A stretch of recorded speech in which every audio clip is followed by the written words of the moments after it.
Estamos en los albores de una tragedia para España, que fue la muerte del generalísimo Franco.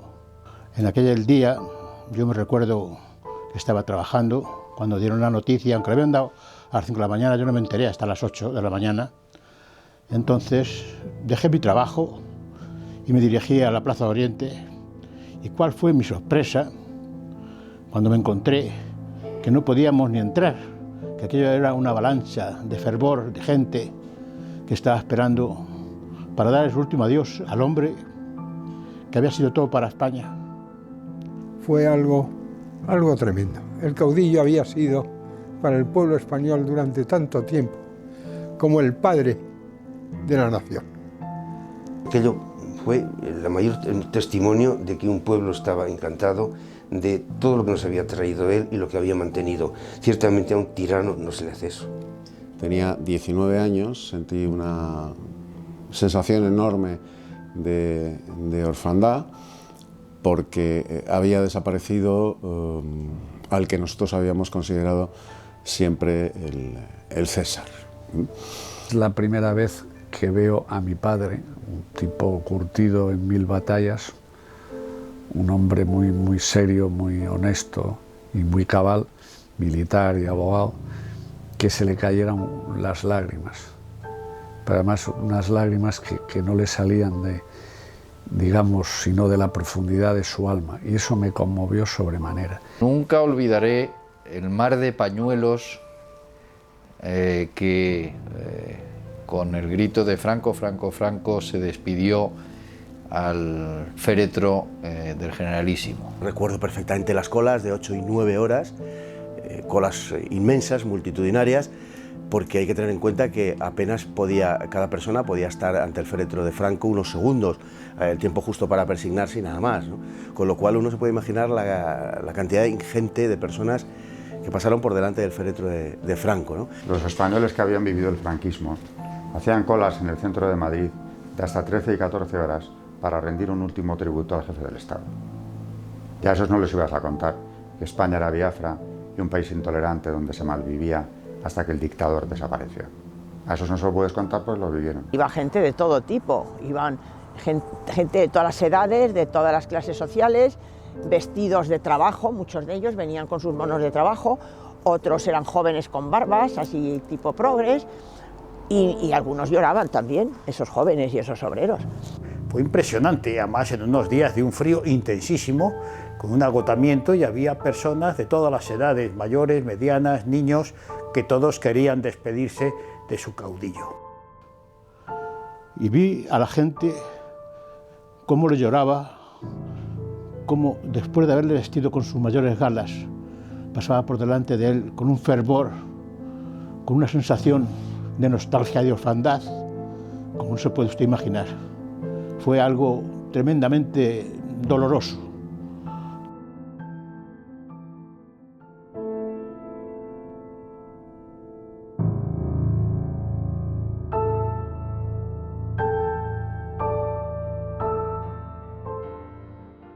Franco, en el plano militar, yo lo considero, y creo que la historia lo avala, y lo avalará cuando se vuelva a escribir de una manera racional, sosegada y con la verdad histórica por delante, ha sido posiblemente la figura militar más importante que ha tenido España. Algunos pensarán que esto es una exageración, porque España ha tenido una historia militar gloriosa en muchísimas etapas. Podemos recordar un Arcontés, podemos recordar personajes, el Gran Capitán, el propio Fernando el Católico, podemos recordar incluso Carlos V, cientos de generales, de soldados y demás. Bueno, pero es que Franco reúne todas las características, no solo del buen militar, sino del magnífico militar. Franco era un gran estratega, tanto que sus batallas se estudiaron en West Point como modelos, fue el inventor de las bolsas, etc. Fue un gran militar, el mejor, general a los 34 años, la espada más limpia de Europa, como dijo Pétain, el mariscal Pétain de él, es decir, como militar y como estratega, un verdadero genio, aunque hoy lo quieran ignorar. Tiene una trayectoria militar desde su juventud que le convierte en un personaje destacadísimo ya en tiempos de la monarquía, en tiempos de Alfonso XIII, y todavía más aún en la Segunda República.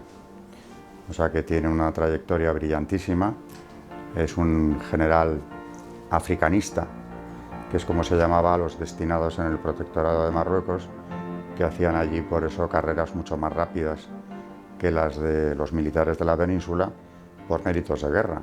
Tanto los propios como los enemigos consideraban que Franco era un hombre que estaba aureolado con una enorme protección, por decir así. La baraca no es más que la suerte que dispensa en una especie de espíritus que te favorecen. No tiene por qué ser necesariamente de carácter militar, aunque en el caso de Franco sí era de carácter militar.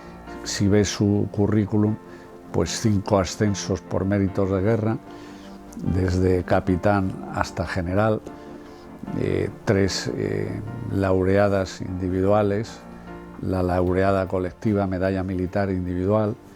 Es el alumno aplicado, humilde, disciplinado, estudioso de la Academia de Infantería de Toledo, pero es además el fundador de la Legión, es el hombre de primera línea. Un gran soldado, un gran militar, se curtió en las guerras de África, en los empleos más jóvenes, donde el valor adquiere una importancia capital.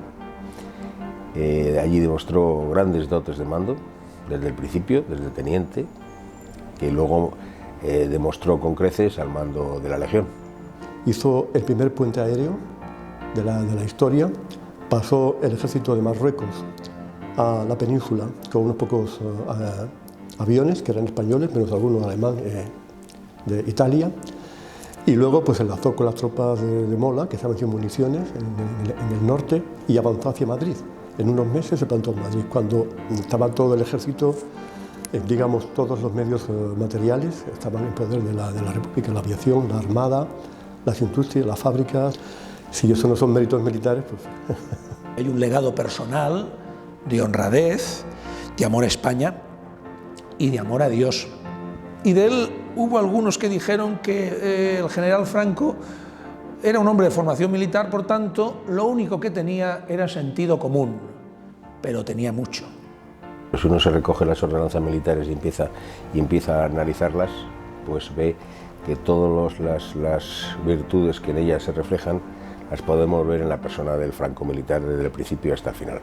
Las cosas se han contado al revés. Lo de 1934 no es que se produjera una revolución en favor de los pobres y los socialistas fueran a redimir al proletariado. No. Fue un golpe de Estado por no aceptar en los resultados de unas elecciones para querer establecer aquí una república de corte comunista. No hay un historiador que se precie, desde Pío Moa, Stanley Payne, Fernando Paz, Luis Togores, nadie que haya estudiado, Ricardo de la Cierva, Luis Suárez, con un mínimo rigor y detenimiento la guerra civil, que no indique que la república era cualquier cosa menos una democracia, que se había ilegitimado en su ejercicio sin lugar a dudas y que Niceto Alcalá Zamora pues había perdido toda autoridad y había entregado a las masas en unas elecciones fraudulentas en febrero del 36 a la conjunción comunista separatista, ¿no? Ese Frente Popular, y por lo tanto ya la legalidad no existía ni siquiera en el orden público, ni en el respeto a la propiedad privada, ni el respeto a ninguna ley o norma constitucional básica. ¿Qué hizo la Iglesia después de la persecución? Porque la Iglesia fue perseguida durante toda la República, pero al final ya no era una persecución de quemar sus bienes, su patrimonio, su legado histórico, no era matarlos, y por lo tanto la Iglesia, como un criterio lógico de preservar la santidad, convirtió esa guerra en una cruzada. Se trataba de salvar la tradición católica de España y salvar, por lo tanto, las consecuencias que se iban a derivar del peligro que teníamos del marxismo que se nos había infiltrado aquí. Precisamente el plan de Stalin era hacer un efecto tenaza, coger a toda Europa de abajo arriba y por lo tanto meter el comunismo en toda Europa. Una gran, por lo tanto, coraza fue Franco, que fue el único que de frente ha logrado vencer al comunismo. Y eso no lo perdona el comunismo, ni lo perdona, por supuesto, la masonería, que es la que está detrás de todo. La propia Gran Logia, el Gran Oriente de España, se jactaba de que aquella república era suya. Entonces, claro, se juntan enemigos de la Iglesia de diferente índole, aunque conectados en más de un aspecto, y claro, así se entiende la persecución enorme y la cantidad de mártires que se producen luego ya al estallar la guerra civil, aunque habían empezado a matar sacerdotes y, como digo, hasta seminaristas y religiosos ya en Asturias. Que hay unas sociedades y hay unas redes de influencia y una propaganda, etcétera, pues eso es evidente, que ya digo que en las Cortes de la Segunda República, de los 300 diputados, había 150 que pertenecían o habían pertenecido a la masonería. Son enemigos de España porque, primero, porque España es católica y el catolicismo lo detestan, porque la Iglesia, los cristianos, los verdaderos cristianos, son los únicos capaces de hacerles frente. Nos salvó de la barbarie, nos salvó de la desintegración de España como país, nos salvó de una tiranía marxista, que es la peor de las tiranías. Ir a misa, llevar corbata, llevar sombrero, tener un hijo seminarista, tener un hermano sacerdote, tener una tía monja, eso sencillamente te costaba la vida, te costaba la vida. Ellos estaban orgullosos de las barbaridades que hacían. De hecho, existen numerosas fotografías de las profanaciones que hacían de las tumbas en los cementerios, en las iglesias, desenterrando, y se hacen fotografías con los desenterrados y están sonriendo. No es el resultado de un momento tremendo de la lucha, de que estás enfrascado, que han matado a los tuyos y entonces tú de alguna manera reaccionas. No, no, son con toda frialdad en las retaguardias, desenterran a los que están enterrados en las iglesias y en las catedrales y se hacen fotografías con los restos humanos que allí están presentes y lo hacen sonriendo. El terror rojo no es un exceso por apasionamiento, es un método planificado que tiene en cuenta la psique humana. Esto viene de Lenin: contra las almas la mentira, contra los cuerpos la violencia.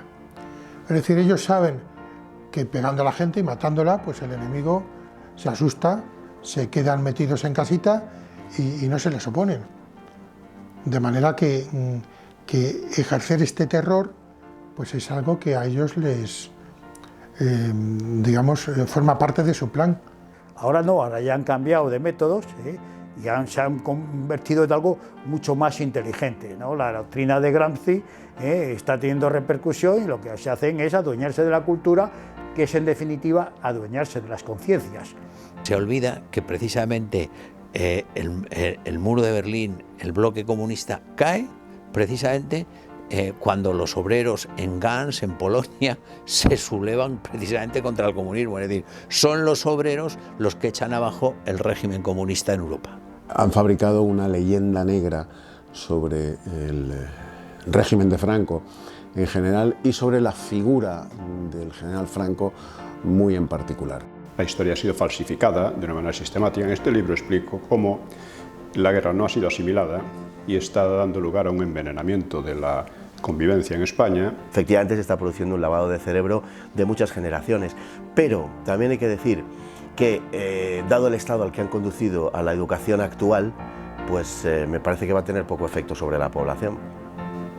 Tengamos en cuenta que, claro, cualquier español que tenga hoy 40, incluso 50, porque eso le pilló siendo un niño, ¿no? La desaparición de Franco, tiene una idea nefasta del franquismo, que es la que le han enseñado en el colegio, los medios de comunicación, en cualquier ámbito de la cultura que usted se mueva. ¿Qué han visto? Películas, series, reportajes, donde se le presenta como un verdadero monstruo. Pues eso no se podía conseguir de un día para otro. Eso ha habido que esperar muchos años para lograr crear esa imagen verdaderamente no distorsionada, sino contraria a la realidad.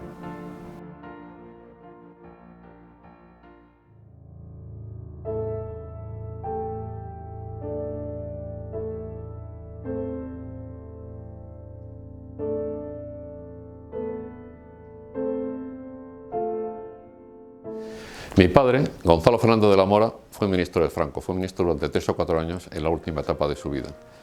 Mi padre fue un intelectual muy conocido, se le llama muchas veces el intelectual de la España de Franco, tenía una pluma fabulosa y una capacidad intelectual notable.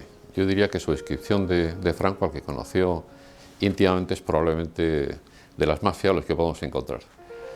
Él escribió un libro de memorias, mi padre, en el cual dedicó un capítulo a glosar la figura de Francisco Franco. Fue un libro escrito naturalmente después del fallecimiento del generalísimo y por lo tanto en un momento en que no podía esperar recibir ningún tipo de recompensa por el hecho de hacer una presentación de Franco positiva.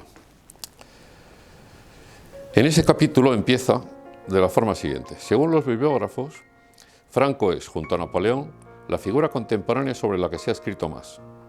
La casi totalidad de esos autores no habló jamás con el personaje y ninguno le trató con asiduidad. Durante 4 años, dice mi padre, he visto a Franco presidir los consejos y comisiones. Despaché con él medio centenar de veces, en ocasiones muy largamente. Recorrí a su lado en tren y en automóvil muchos cientos de kilómetros, incluso jornadas enteras. Estas charlas, en cierto modo ociosas, fueron las más personales. He tenido, pues, la oportunidad de conocerle. Y en otro párrafo de ese mismo capítulo, mi padre sigue de la forma siguiente. Franco, por su comportamiento y por su psicología, estaba en las antípodas del dictador. Modestia en lugar de arrogancia, oyente antes que magistral, enemigo de la teatralidad, par con el ejercicio de sus inmensos poderes, autocrítico y prudentísimo a la hora de decidir. Como hombre de Estado, no se le puede situar en la línea de Bonaparte, sino la de Felipe II. Era la contrafigura del déspota. Su vera efigie no se parece nada al retrato que divulgan sus adversarios. Fue grande como pintor, fue grande como deportista, como cazador, como jugador de golf, como todo lo hacía bien. Cineasta, también grababa sus películas, hizo guiones, escritor, escribió libros. Bueno, es que lo hacía todo, era un genio, pero principalmente era un genio espiritual, porque consiguió unir lo que era casi imposible de unir, que era a los españoles. Franco fue libertad, Franco fue democracia orgánica, Franco fue identificación con su pueblo, Franco fue gobernar para el pueblo, sacrificando toda su vida, desde su juventud hasta su muerte. El Fuero del Trabajo lo lleva a cabo, lo redacta en don Pedro González Bueno y bueno, pues es una manera de proteger al mundo del trabajo y al trabajador concreto, que tenga un salario justo, que tenga unas jornadas y unas condiciones laborales y ambientales también convenientes, porque claro, veníamos de situaciones de salarios míseros, veníamos de situaciones insalubres en las minas, en muchas fábricas, de jornadas tremendas, de no tener descanso semanal, de no tener vacaciones pagadas, y todo eso le va a cambiar el Fuero del Trabajo y su desarrollo posterior. Si he citado a Pedro González Bueno, no podemos dejar de citar a José Antonio Girón de Blasco, que es el gran ministro del Trabajo durante la época de Franco, y un hombre pues, que puso al trabajador verdaderamente en cotas de dignidad y de respeto y de eficacia y de paz social y de desarrollo familiar, pues verdaderamente grandes. El Fuero de los Trabajadores consigue que por primera vez en la historia de España, cuando un trabajador, un cabeza de familia, se pone enfermo, sus hijos no tengan que abandonar la escolarización para ponerse a trabajar y allegar al hogar recursos económicos. El Fuero de los Trabajadores consigue por primera vez que cuando ese trabajador se ponga enfermo, la familia no tenga que empeñar las alianzas, las joyas de la abuela y el ajuar domiciliario para pagar el médico del padre enfermo, del cabeza de familia enfermo o del hijo enfermo. El Fuero de los Trabajadores consigue por primera vez en la historia de España que el trabajador español tenga pagas extraordinarias, 2 al año más la de beneficios, y tenga vacaciones pagadas.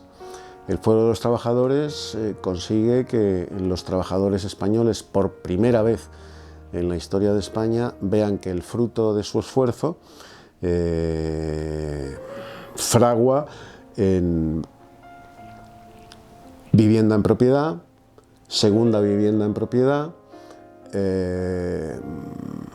Ahora nos reímos mucho del 600, del SEAT 600, del coche familiar por primera vez también en la historia de los trabajadores, y el Fuero de los Trabajadores consigue que España sea, hasta que la primera reforma laboral de los socialistas a partir de 1962 lo destruye, el Fuero de los Trabajadores sea un ejemplo universal de la concordia entre la fuerza del trabajo y el capital.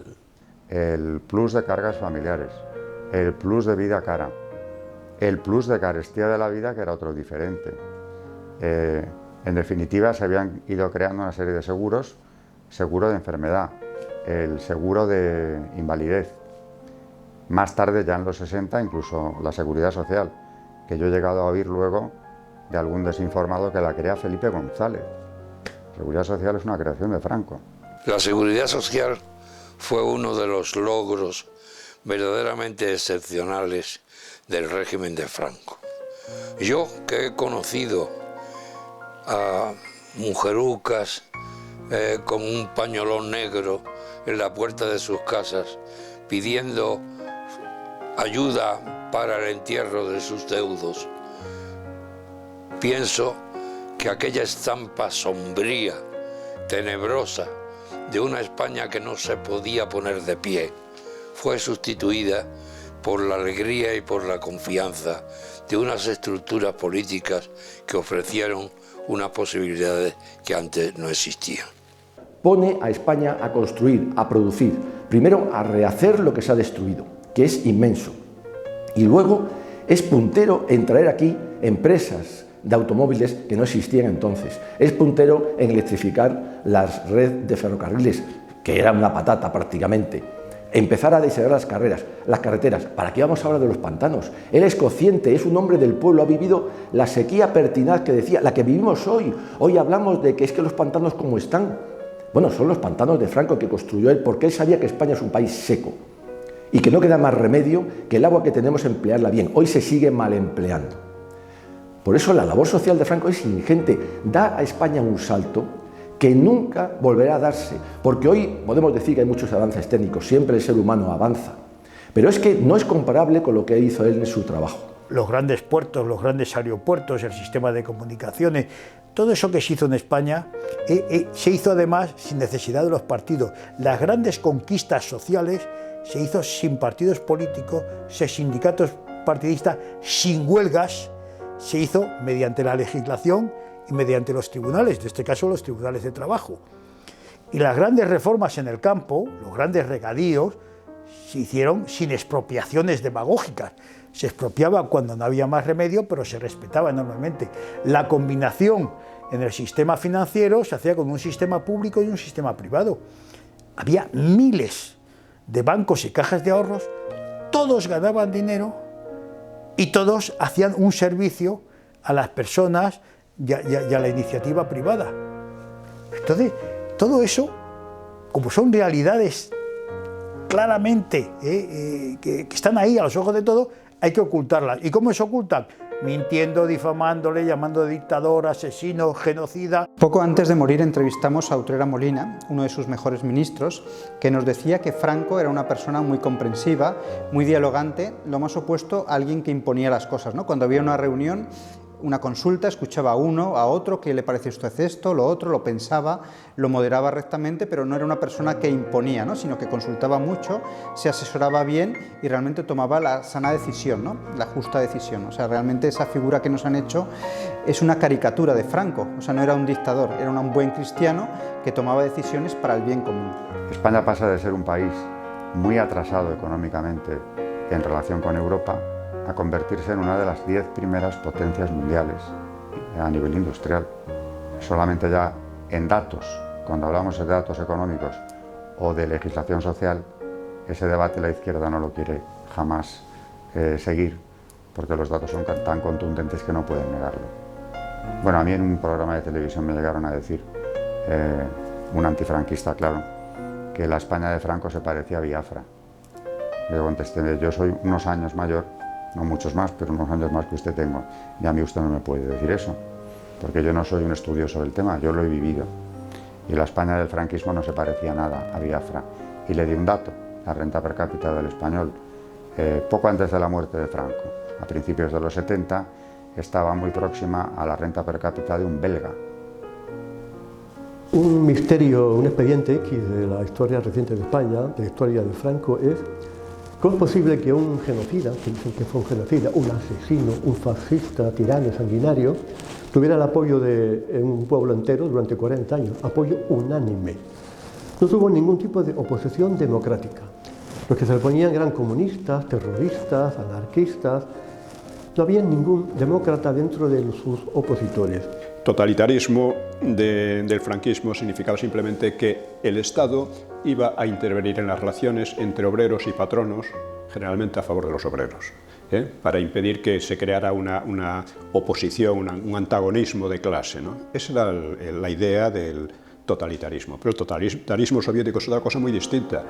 Totalitarismo soviético significa que el Estado está ocupado por un partido, el partido ocupa el Estado y el Estado ocupa toda la sociedad. Lo que es el régimen de Franco es el aglutinamiento del conjunto que de las derechas. Franco es el que lo controla y el que decide en un momento dado qué sector tiene que dirigir el gobierno con sus diversos programas, pero no hay un partido totalitario. Franco no solamente era un militar genial, era un organizador genial. De la nada, de la miseria, nos convirtió en la 8ª potencia industrial del mundo en menos de 40 años. Fue un hombre con conciencia, dotado de un sentido de trascendencia de una patria que había que salvar.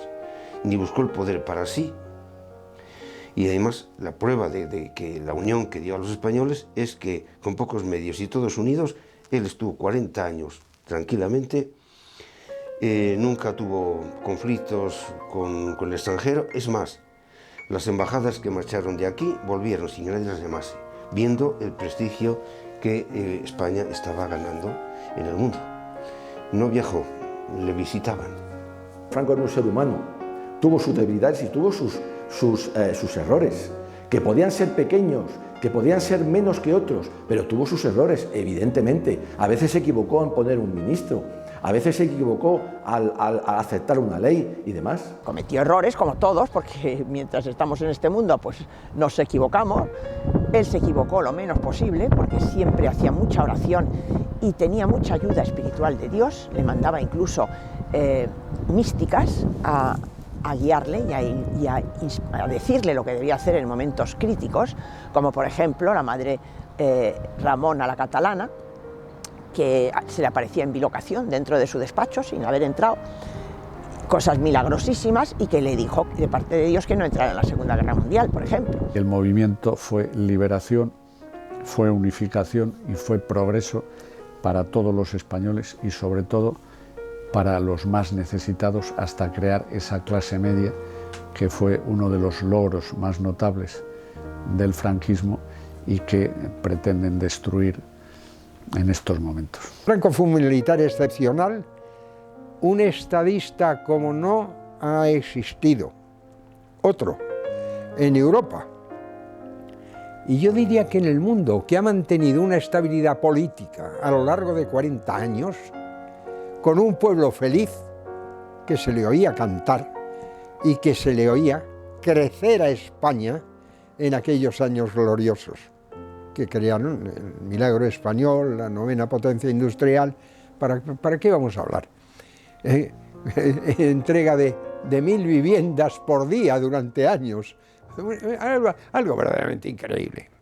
Basta recordar las palabras de Marcelino Camacho cuando en el primer estatuto de los trabajadores, después del año 75, que dijo: hemos perdido, con Franco estábamos mucho mejor. El estatuto de los trabajadores protegía a los trabajadores muchísimo más y desde luego mucho más que hoy, con las políticas neoliberales, ¿no? Su gran mérito fue en comprometer a los españoles que pusiéramos todos los hombros y a sacar lo que hiciera falta. Inventamos hasta el gasógeno para poder caminar. O sea que despertó el interés de los españoles y luego no robaba. No robaba, señores, no robaba. Esto debían de decirlo todos los días en todas las televisiones. Solamente hay dos clases de dictaduras: abusar del poder o no usarlo. Él no abusó del poder, lo usó porque alguien tiene que usarlo.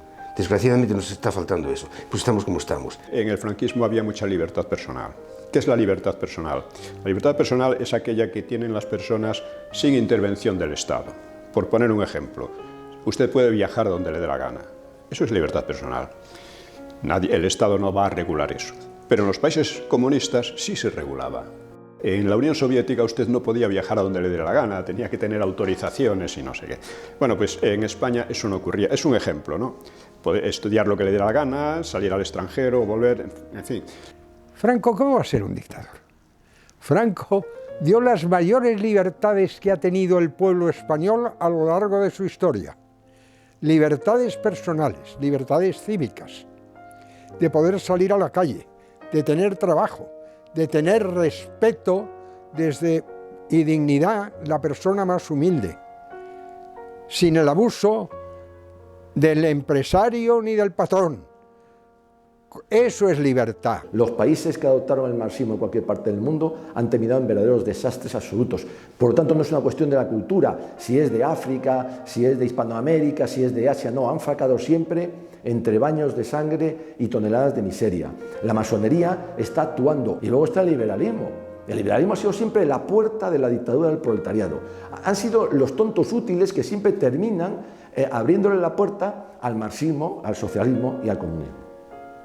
El gran Gabriel García Moreno tenía una frase histórica: libertad para todo y para todos, menos para el mal y los sinvergüenzas. La gente ignora que toda la cobertura social de los trabajadores españoles, que en el año 1975 era enorme y hoy, gracias a la coyunda de liberales y socialistas, ha desaparecido en su práctica totalidad, se debía al general Franco, que la protección al trabajador español es obra del general Franco. La gente ignora que gracias al régimen del general Franco, por primera vez en la historia de España, los hijos de los trabajadores, los hijos de los obreros, los hijos de los jornaleros acudieron por primera vez, insisto, en la historia de España en masa a los institutos y a la universidad.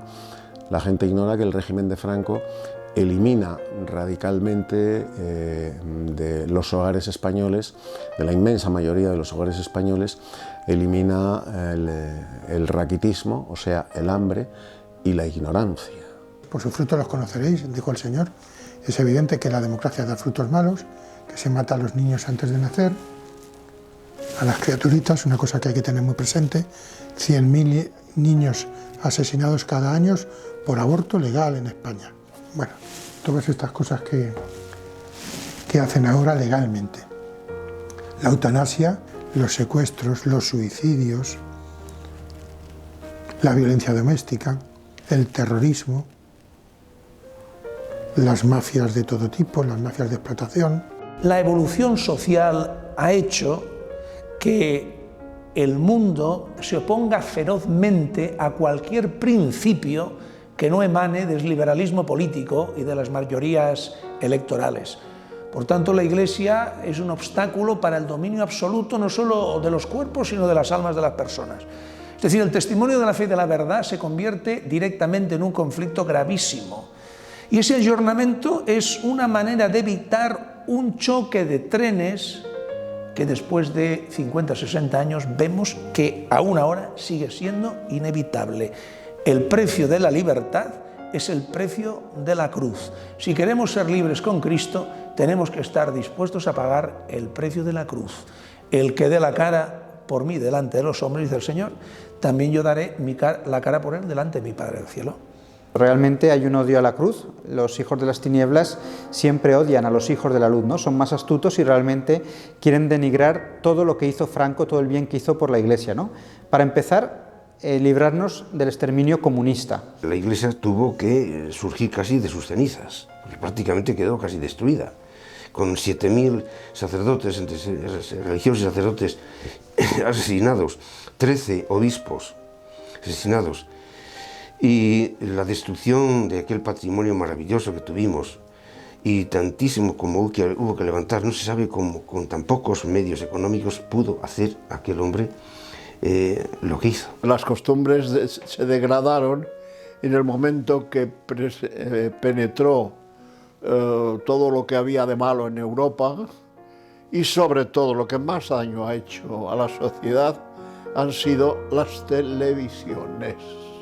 Y lo que pasa en España actualmente, hoy, es porque los españoles estamos vacíos de Dios. Y entonces el problema es que el demonio, ocultando su razón de ser y su personalidad, incluso su figura, nos hace creer que no existe, pero realmente sí que existe y está ahí. Y entonces en los años 30, este demonio infiltró, y entonces como dirige los pasos de los socialistas, de los comunistas y de todos los que son odiadores de Cristo nuestro Señor, tienen interés en destruir la Iglesia, porque la Iglesia es la única verdadera. Ellos no van contra Alá, ni contra un profeta que ha salido de ahí de Buda, no. Ellos van van a atacar a la verdad, y la verdad saben que es perfectamente que es la religión católica.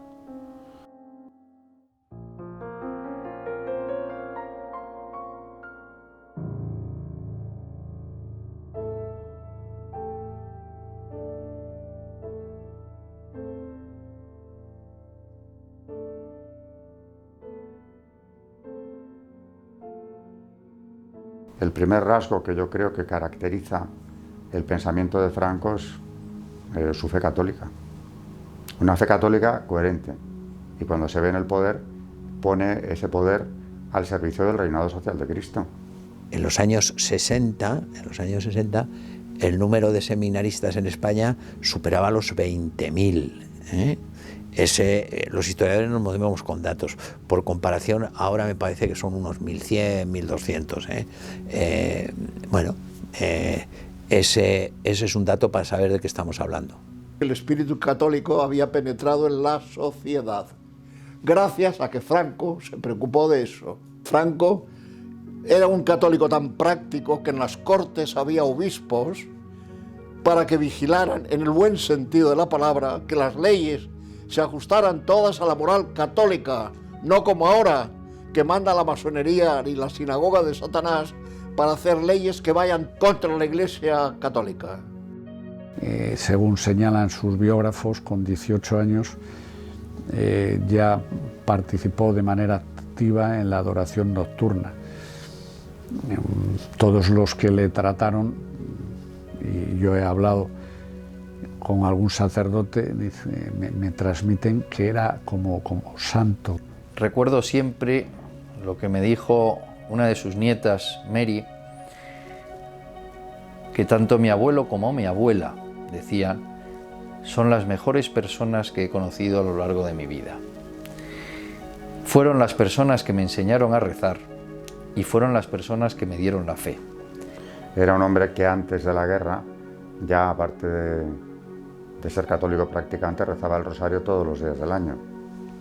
Era un hombre que me contaba un nieto suyo que cuando ellos eran niños iban al Pardo a cenar, se cenaba pronto, y si no se daban prisa en despedirse ya no se despedían de los abuelos, porque nada más acabar se iban a la capilla a rezar los dos.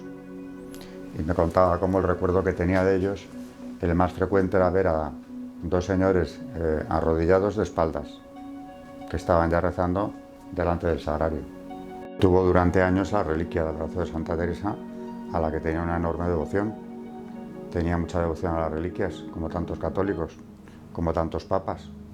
Uno de los regalos más importantes que podía hacerte un papa antiguamente era una reliquia. En los primeros cristianos les tenían una devoción enorme. Por eso algún papa mártir fue arrojado al mar con una cadena para que no lo pudieran rescatar los cristianos. Y desde luego Felipe II, si hablamos de precedentes, le daba tanta importancia a tener reliquias que en el Escorial, además del relicario, que es muy importante, en lugares de todo el edificio donde menos te lo esperas, en huecos, en lugares que él consideraba estratégicos, también colocaba reliquias. Consiguió unir lo que era casi imposible de unir, que era a los españoles, y unir a gente que había sido sus enemigos históricamente con los demás españoles, gente de fe, y hacer un solo pueblo. O sea, eso es un milagro, eso es un verdadero milagro. Ese es el gran milagro de Franco, que está simbolizado en el Valle de los Caídos, y por eso lo odian sus enemigos, porque eso se expresa arquitectónicamente y socialmente en el Valle de los Caídos. Esa reconciliación de las dos Españas, donde están enterrados los huesos de unos y otros y están fundidos, que no les pueden separar porque se han unido los huesos. Eso es increíble. Pues eso es la muestra de lo que hizo con España, unir a los españoles y bajo el signo de la cruz. Se encuentra esa España que tiene que recristianizar. Por eso él entiende que la herramienta fundamental es la Iglesia. Y a la Iglesia se lo da todo. Es más, incluso en exceso. No ha habido un gobernante en España, y yo diría que en el extranjero, que a lo largo de su gobierno le diera tanto a la Iglesia.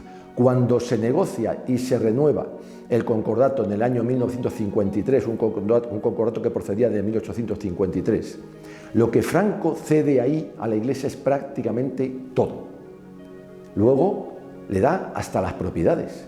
Las universidades laborales, que son ejemplo de edificios prácticamente que simulan al Escorial, terminados, las llaves se le entregan a los jesuitas. Sin más, ¿para qué? Para universidades laborales.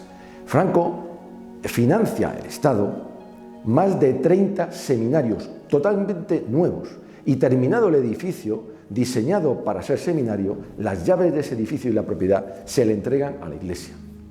Evidentemente, por supuesto, no solamente eso, la devolución de todo ese patrimonio que en las desamortizaciones y durante la Tercera República, porque la segunda duró apenas un mes hasta la quema de conventos, después ya fue prácticamente, sobre todo a partir de febrero del 36, una Tercera República frente populista, socialista, bolchevique. Franco le da ese patrimonio, se lo va devolviendo sin más. Franco, bueno, fue recompensado, claro, como es sabido, con la mayor condecoración por la Iglesia Católica. Tuvo el respaldo de todo el obispado, de toda la jerarquía española, que no solo le alabaron, sino que hicieron ver al mundo lo que era Francisco Franco. ¿Qué ocurre después de la Guerra Civil? Pues que le dan, Pío XII le confiere a Franco la máxima distinción que concede un pontífice, y es el de la Real Orden de Cristo, la Gran Cruz, y vienen a dársela pues al Palacio Real. Su último mensaje es un mensaje excepcional, de amor a la patria, de profesión de fe católica y de humildad, en el que él pide perdón a todos y perdona a todos cuantos se declararon sus enemigos sin que él los tuviera como tales. Hay que decir una cosa súper importante. El ser de España, el ser, lo que identifica a una persona es su ser. Lo que identifica a España es el ser católica. España, en el momento que deje de ser católica, dejará de ser España.